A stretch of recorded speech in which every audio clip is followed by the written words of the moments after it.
Peace and blessings to you. My name is Jerry B. I am the entree musician, and so are you. And I tell you what, she is somewhat of a musician, but she is absolutely a rising filmmaker. You've seen her before or heard her before on this podcast, and it is my delight to bring back to our platform Amber Monet Spencer. Absolutely fantastic, from Daphne Pictures. How are you today, dear heart? I'm so good. So thank you for having me back on the show. It is a pleasure, and I appreciate you talking to me. Oh, it's my pleasure. And here's the deal, and those who follow the podcast know this. Last week, I began a brand new series, okay? And I made the introductory episode last week, aired it, and then I saw your post on Facebook. And it's like, well, wait a minute. So you've interrupted what we were planning on doing here at the Entree Musician because of your wonderful filmmaking. I got to tell you, absolutely. Thank you. Oh, well, that's an honor. First of all, what you're doing here is amazing, and your content is just so consistent and great. So I appreciate you for what you're doing and all of the artists you're bringing together with your show.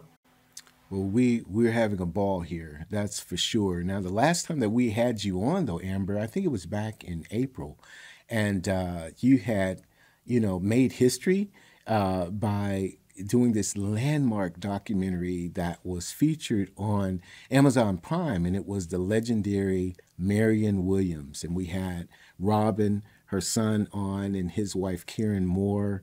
And that was a great interview. That was a conversation that needs to be repeated. So if you haven't seen that, you have to go and see that podcast, because that was wonderful. Yes. But that was it helped me in my memory. That was your first landmark picture. You had been doing pictures Correct. before, but now you're like busting through the seams. And the project that you will be presenting at the Orlando Urban Film Fest is legendary work. And this is called Dear Josephine. You got to tell us about it. Yeah, Josephine Baker, an icon, American French icon. She moved to France at 19 in pursuit of the art. Yeah. And along the way did so many avenues of art. But the one we're focusing on this particular short documentary is her dance piece.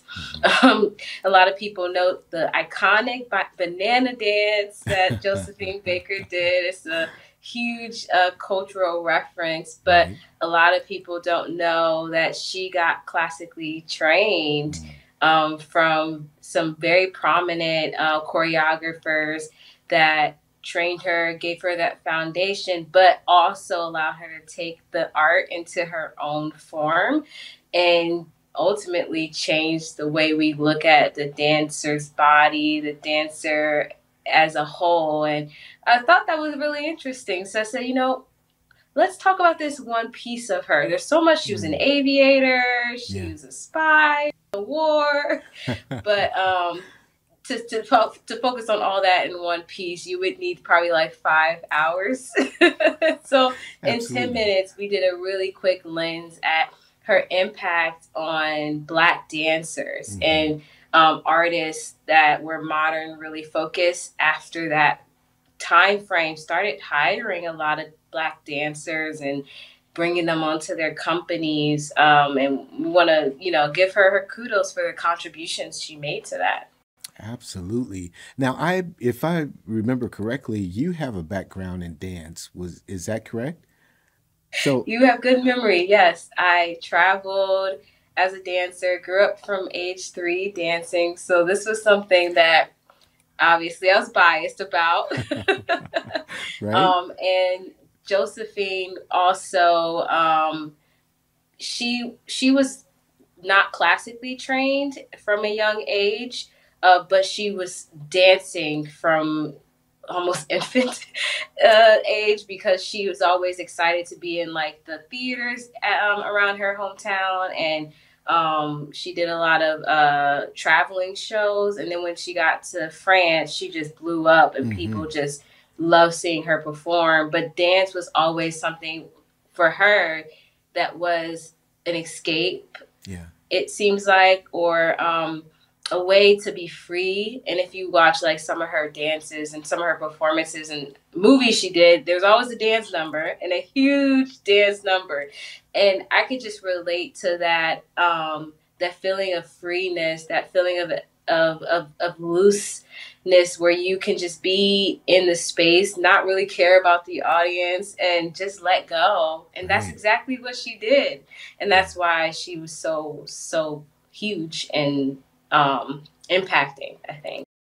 How many years did you spend studying her background to comprise this wonderful film that you put together?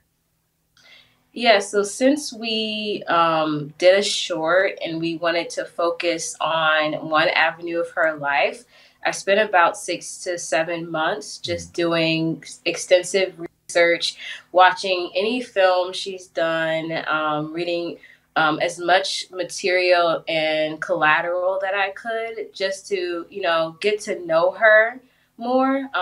But what really shaped this piece was the interviews we did, which we did all in one day in Harlem, New York City. We got all the interviews done together, and our interviewees were all from so many different backgrounds. We had fashion designers, because Josephine was a fashion icon.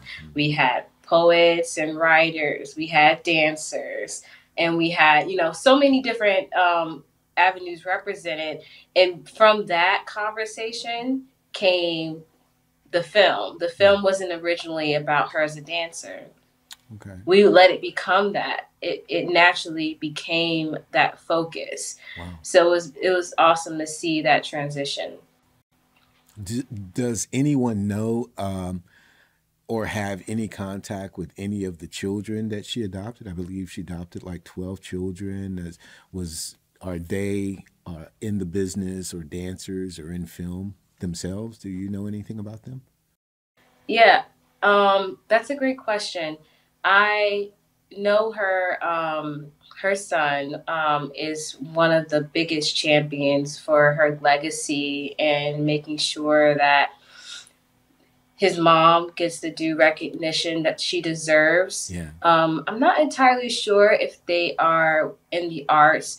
A good person to answer that is our executive, one of our producers, Chef Ashbell, who is spearheading the Honor Josephine Baker petition to get her awarded in the Academy for her work and legacy towards the arts. So there's a active petition right now, actually, to get her an Academy Award. Wow. That's still accepting signatures. Wow. And Chef Ashbell is really passionate about Josephine and her legacy, and he's leading that charge. So I'm not entirely sure if they are in the arts, but I know her son is really passionate about getting his mom, her due flowers, and so forth. That's fantastic. Well, you have an incredible team around you. And, why don't you just give them some shout outs? Because, I mean, you're really doing incredible work. I was blessed that you sent me the screening. And it's just, it's fantastic. The work that you're doing is marvelous. So I see, I have too many questions like are in my mind because you know Yeah, what? let me. I applaud you first and Thank foremost, you. Amber, for going after your dreams. And you put together film and I was just so inundated with emotions from the legendary Marion Williams that the way that you tell a story, even in a little span of time, it makes for repeat. Like, I put it on repeat immediately. Like, you have to see it again. You're telling a story through her and through the narration that happens and your interviewees. So, the first question was your team, because I Yes. do have other questions, but Tell Yeah. us about the incredible team you've put together. So this film was produced by the amazing African American Women in Cinema Studios LLC production, who Excellent. is held by the amazing Miss Tara Renee, who's been the president of the African American Women in Cinema organization for many years, and is just very passionate about the arts in the lens of particularly women of color, people of color, and so forth. Yeah. She is also the executive producer of this film. And then we have Terrence Sorry. Gordon is the producer and also executive producer of Marion Williams. Chef Ashbel, who has a long list of accolades. I'll let you look him up. Is he wasn't the producer for the Marion Williams documentary, but he joined this film. So he has a lot of awards and films that he's made as well, about some really prominent African American members of history. So I definitely advise you check him out. He has one film that played at the same festival that Marion Williams played at, and it is absolutely amazing. Wow. Well, I'll tell you what, I know that you've learned some things between the two films, but that's something that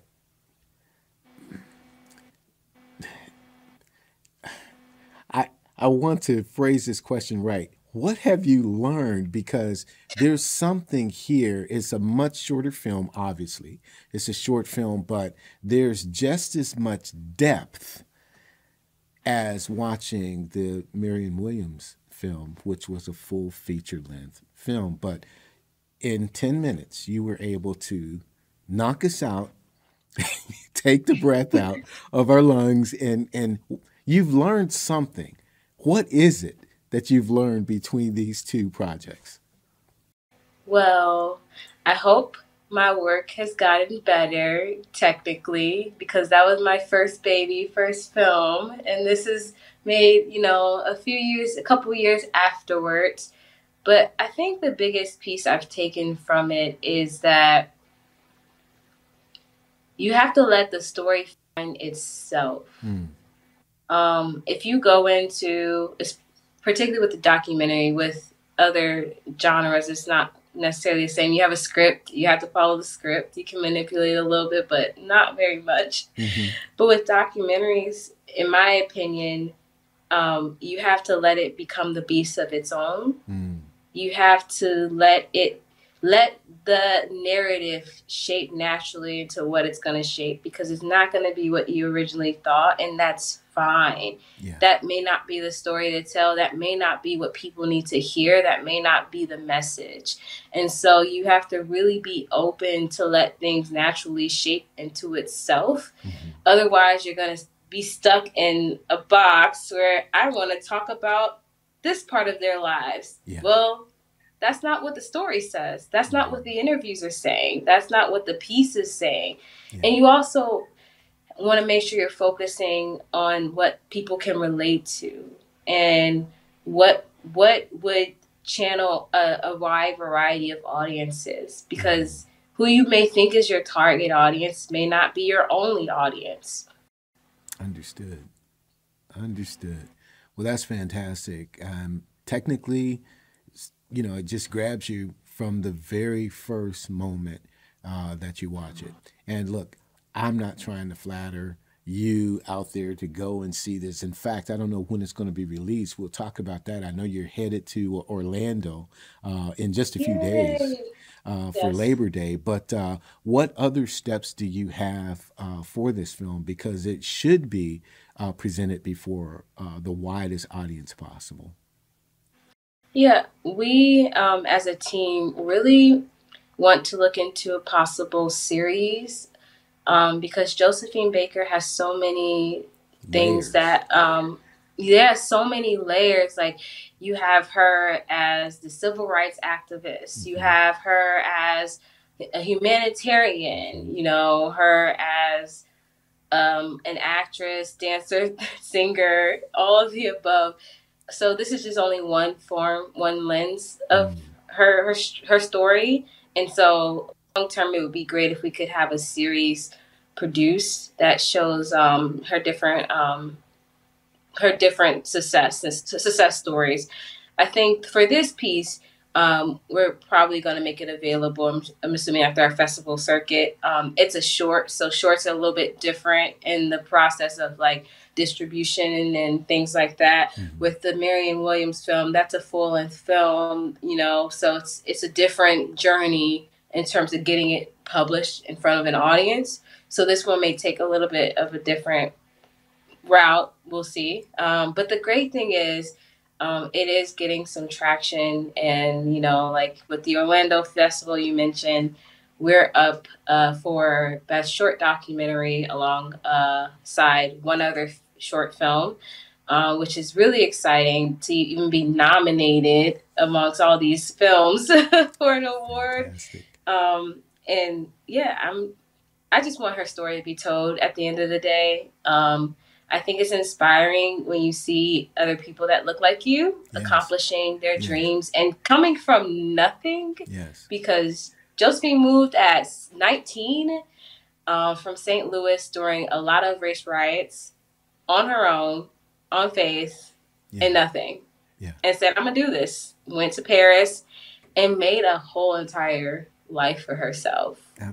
So much that she was able to come back and give back and even support her family along the way. A lot of people don't know, like, she would send money back home to her family to make sure they were good. But I just think this is a story that a lot of people can relate to, a lot of artists can relate to, where you have to, like, either, you know, step out on faith, really not have the end result outlined and mapped, but you know what you're destined to do. So, yeah. The one thing that moves me, you know, I've saw the two other films that I know of. There are only two: the Josephine Baker story, which was on TV, and then another full-length documentary. But the one thing that really fascinated me when watching her is she has a confidence about her that is, you know, it's like a lioness, you know. I mean, there's just this boldness that comes out in her dance, in her presentation of herself. And as you said before, just to, you know, go from 19 years old to becoming an international superstar, as I understand, the first Black international superstar, just to, you know, conquer the globe in a way that she did with no blueprint. It's like, this is who I am, this is what my destiny is, and then she just went and took it. I'm just in awe of that. And as I said before, I think your short just absolutely captures it.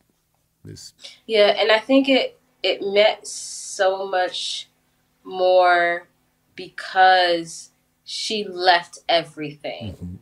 You know, the stakes are so much higher when you really have to fight for what you want. And when, you know, she was a part of a large family, you know, she had to really fight and be strategic about what I want for my life, because ultimately it's just me right now in this space.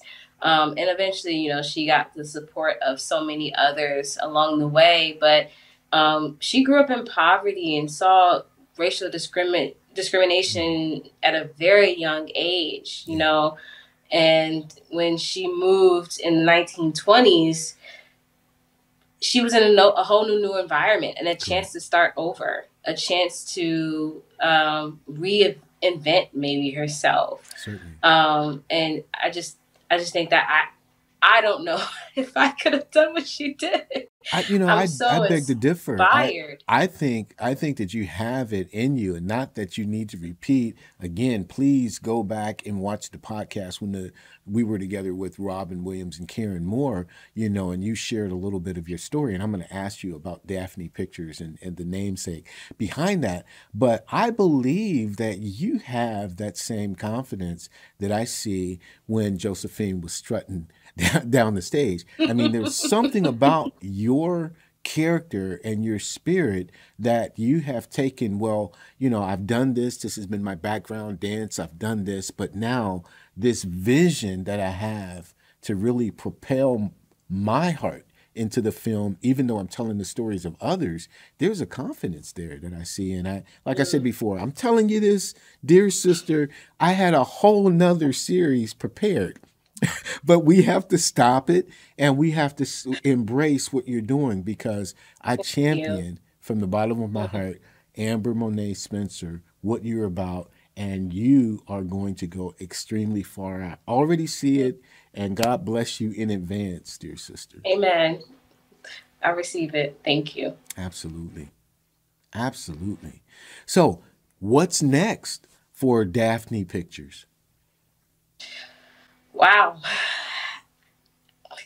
Whatever the Lord brings at this point. Are you more settled on documentaries, or are you looking Yeah, you for know what's writers, so or funny? Right. Over the summertime, I worked with the amazing director Monda Webb of Little Known Stories we did a shoot for a short film. It was scripted, and I was assistant directing on the set, and I am editing the piece now as well. Totally out of my normal comfort zone of documentaries. I'm loving it. It's amazing. But what I found in this process is that I'm a documentary girl mm, to the core, is to the core. Like that is my jam. That is my wow, jam, and wow, I'm a stick beside it, as they would yeah, say. yeah, I think that's my passion.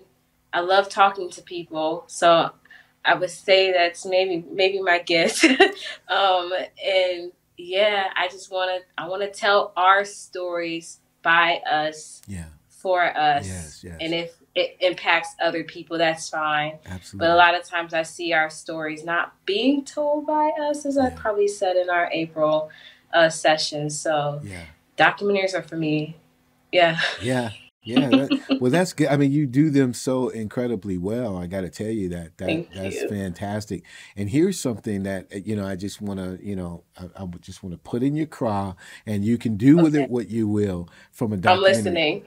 From and this is something we'll be talking about this tonight on our Zoom call for the Entree Musician. But one of the things that has been a concern of mine, you know, is the fact that, any young kid at 12 years old of another culture automatically knows the Beatles, they know the Rolling Stones, they know Def Leppard, they know their rock history.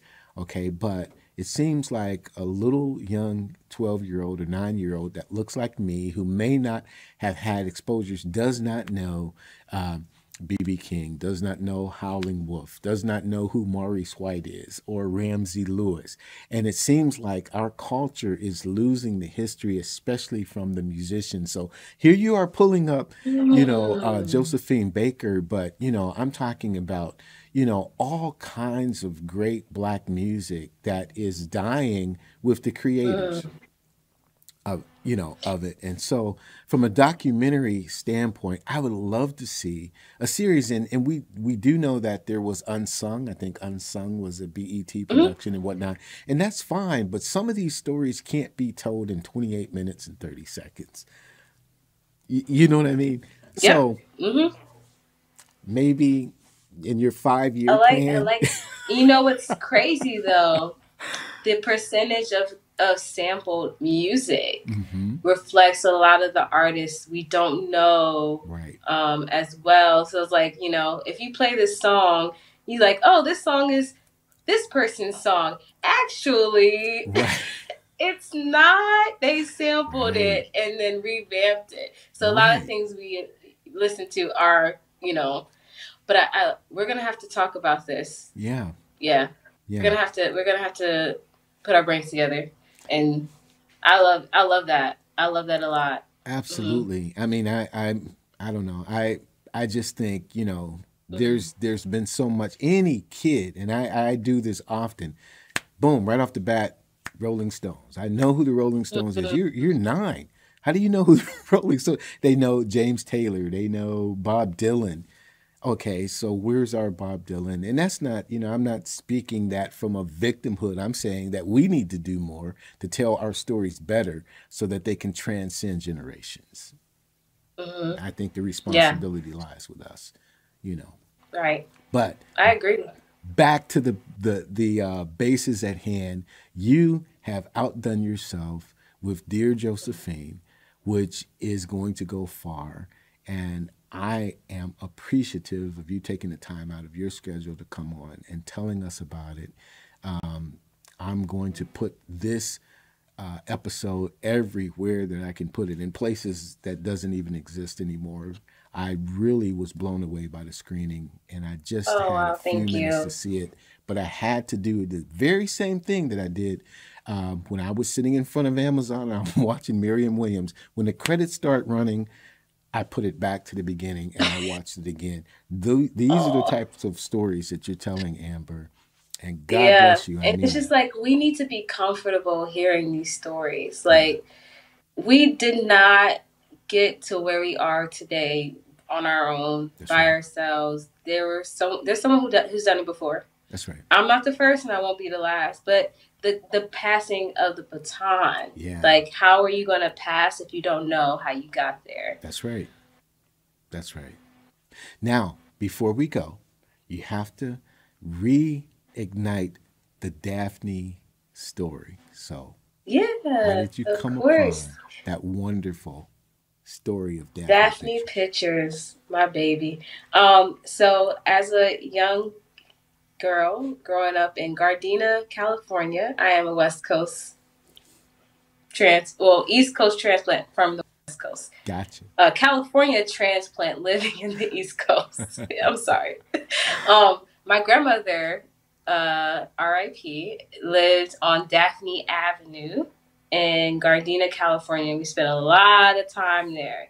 And after she passed away while I was in high school, I said, "How can I, um, let her legacy lived on?" And I learned so much on this street. Like, this was the block. Everybody know your grandparents' block was the lit spot, Word. okay? Because one, you had home cooked food. Two, they would be there after you get home from work. I mean, from school. And like, it was just like love, Yeah. love but Yeah. Yeah. discipline. It was a balance.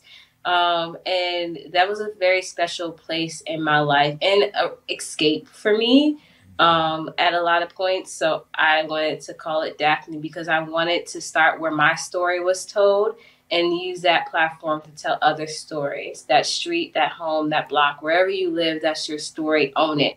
Right. So that's how Daphne Pictures came on. Wow. Well, we're looking for some incredible things from Daphne Pictures, from Amber Monet Spencer and her incredible team. There's much, much, much, much, much, much, much, much more to come. And I'm going to be able to say, well, I watched her first film. You did and supported me and all Absolutely. of us. It was yeah, I always look at it, I was like, oh my God, that's my first film. And, seeing the work I've done with the documentary about the two fathers. I don't know Yeah. if you heard about that. Reading is Love, Mm, which is now in distribution, waiting to get some. Well, it's been accepted by a distributor, but we're seeing what platforms it's going to be on. And then the Dear Josephine, I'm just ready for the next piece. It'll usually come when you least expect it. But absolutely. right now we're in festival mode for Dear Josephine and distribution for that one. So I'm relaxing and trying to get my self prepared for the next. As you know, as an artist, Sure. once things simmer, it's gonna start picking up right after. That's right. That's the way we roll. Well, you may not be an entree musician, but you are an entree filmmaker. How about that? Oh, How I about like that? that. The entree filmmaker. Well, Nice. brothers and sisters, this is Amber Monet Spencer of Daphne Film. She is absolutely on point. Check out everything you can. If you have Amazon, you want to go see the legendary Marion Williams. That's your first thing. And then you want to fly down to Orlando. You want to hit the film fest and you want to see Dear Josephine. And how do people get in touch with you so that they could contact you directly and find out what you're doing? Yeah, I'm on Instagram at Amber Monet _S, or at Daphne Pictures, if you want to follow that on Instagram. And then, yeah, you can Google me. I'm on IMDb as well, Amber Monet. You can see my films that I've made and things like that. So hit me up. I'm always open to collaborate. I love working on great ideas. Or just giving feedback on pieces, because I appreciate when people can give feedback on mine. I think it's always good to have somebody outside of your group critique your work. Is there a lot to be learned by that? So it's good to have a network of artists. That's absolutely right. Well, peace and blessings to you, Amber. And you know, this won't be the last time we talk. You already know that. And we gotta get your husband into the entre musician, but that's another conversation. I know, yeah. Okay. Most definitely. You know what? After we end up here, I'm gonna have him go send you an email right away. Word up. I'm gonna do it.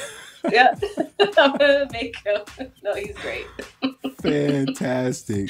Well, brothers and sisters, like I said, I thought you would enjoy this. We did, you know, split up the series for a minute to bring Amber on, but it's definitely worth it because, you know, Labor Day is right around the corner. But that's Amber Monet Spencer. Check her out on all of the platforms that she has just presented. My name is Jerry B.